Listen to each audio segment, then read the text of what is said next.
Assalamualaikum warahmatullahi wabarakatuh. Waalaikumsalam warahmatullahi wabarakatuh. Alhamdulillahirabbil alamin. Assalatu wassalamu ala asyrofil anbiya'i wal mursalin sayyidina Muhammadin wa ala alihi washabbihi ajmain. Amma ba'du. Yang saya pengasuh Pondok Pesantren Nurul Islam Kiai Haji Muhammad Ramdan Sirot SMM, yang saya muliakan Ketua Yayasan Pondok Pesantren Nurul Islam Kiai Haji Yasi Siroj SHMAG, yang terhormat Kepala Madrasah Aliyah Nurul Islam Bapak Matlub Ansori MPD beserta para staf Dewan Guru, yang saya hormati Ibu Nur Indasari selaku guru pembimbing saya dan para guru peninjau pada siang hari ini.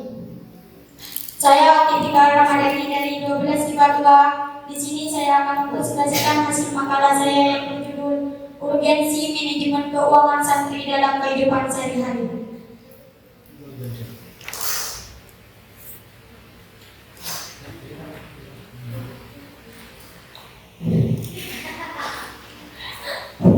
Makalah saya ini melatar belakang yaitu di Indonesia pada zaman sekarang pemahaman tentang keuangan sangat diperlukan karena semakin pesatnya pertumbuhan dan pembangunan ekonomi. Kehidupan masyarakat sehari-hari tidak lepas dari faktor keuangan, sehingga perlu adanya pengelolaan manajemen agar supaya keuangan dapat stabil dan dapat dipergunakan dengan baik. Apalagi santri, fakta yang terjadi rata-rata di pondok tidak banyak santri yang memahami skala prioritas kebutuhannya dengan baik, sehingga santri dengan mudah mengeluarkan uang untuk hal-hal yang tidak berguna atau bukan kebutuhan mereka di kehidupan sehari-hari. Santri harus mengupayakan tentang cara pembuatan anggaran pengeluaran dengan metode skala kebutuhan. Nah, pembuatan anggaran pengeluaran sangat penting dilakukan dalam kehidupan sehari-hari. Dalam latar belakang saya tersebut, saya mengambil 3 urusan masalah. Yang pertama, apa pengertian manajemen keuangan? 2, bagaimana cara santri mengelola keuangan dengan baik dalam kehidupan sehari-hari? Dan yang ketiga, bagaimana dampak manajemen keuangan santri dalam kehidupan sehari-hari? Baik, saya akan membahas satu persatu tentang urusan masalah tersebut. Yang pertama, apa pengertian manajemen keuangan? Manajemen keuangan merupakan suatu kajian atau perencanaan analisis untuk mengetahui keadaan keuangan yang terjadi pada perusahaan, baik itu keputusan investasi, pendanaan, bahkan aktivitas perusahaan yang terjadi. Selanjutnya, urusan masalah yang kedua, bagaimana cara santri mengelola keuangan dengan baik dalam kehidupan sehari-hari. Ada 8 cara untuk mengelola keuangan dalam kehidupan sehari-hari. Yang pertama, membuat anggaran. Dengan membuat anggaran, kita bisa tahu berapa banyak uang yang kita miliki dan berapa banyak uang yang kita keluarkan dalam kehidupan sehari-hari. 2, mengatur prioritas pengeluaran. Hendaknya kita mengetahui perbedaan antara kebutuhan dan keinginan, dan kita harus memprioritaskan kebutuhan seperti makanan, pakaian, dan pendidikan dalam pondok pesantren. 3, menyisihkan uang untuk tabungan.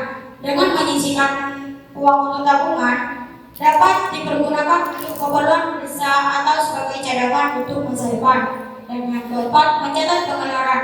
Kita harus mencatat pengeluaran karena kita akan tahu kemana uang itu pergi dan kemana uang itu kita belanjakan dalam kehidupan sehari-hari. Dan yang kelima, menghindari hutang. Dengan menghindari hutang, membantu santri mengurangi beban keuangan dalam kehidupannya. Dan yang keenam, berhemat. Dengan cara berhemat, kita bisa memanfaatkan diskon atau membeli barang yang lebih terjangkau dari harga-harga lainnya. Dan yang ketujuh, menjaga kesehatan finansial. Pastikan untuk selalu memperbarui anggaran dan nilai kembali kebiasaan pengeluaran secara berkala untuk memastikan keuangan tetap sehat. Dan yang terakhir, beli barang yang dibutuhkan. Hindari membeli barang yang tidak diperlukan hanya karena tergiur diskon ataupun iklan. Selanjutnya, urusan masalah yang ketiga, bagaimana dampak manajemen keuangan. Dampak manajemen keuangan dibagi jadi 2, yaitu dampak positif dan dampak negatif. Dampak positif dibagi jadi 7 bagian, yaitu meningkatkan kemandirian, membentuk karakter disiplin, menumbuhkan rasa syukur, keterampilan masa depan, meningkatkan sosial, meningkatkan kualitas hidup waspada dan menghindari hutang. Nah, dampak positif tersebut dapat meningkatkan kualitas hidup santri dan memungkinkan mereka untuk lebih fokus pada pendidikan dan pengembangan diri mereka di pondok pesantren. Selanjutnya dampak negatif. Dampak negatif dibagi jadi 4. Yang pertama, stres dan kecemasan, hubungan sosial terganggu, sulit mencapai tujuan, dan yang terakhir bolos dan konsumtif. Jadi, santri yang kurang pandai memanage keuangannya dengan baik seringkali merasakan kekurangan uang, kesulitan fokus belajar karena memikirkan masalah keuangan, dan cenderung mengikuti gaya hidup konsumtif teman-temannya.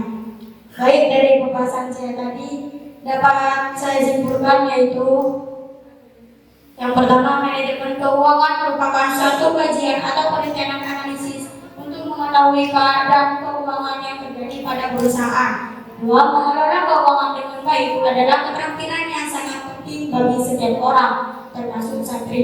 Dan yang terakhir adalah manajemen keuangan yang baik dapat meningkatkan kualitas hidup santri dan untuk lebih fokus pada pendidikan dan pengembangan diri, serta mempersiapkan mereka untuk tantangan keuangan di masa depan. Sekian dari saya. Mungkin ada kritik atau saran.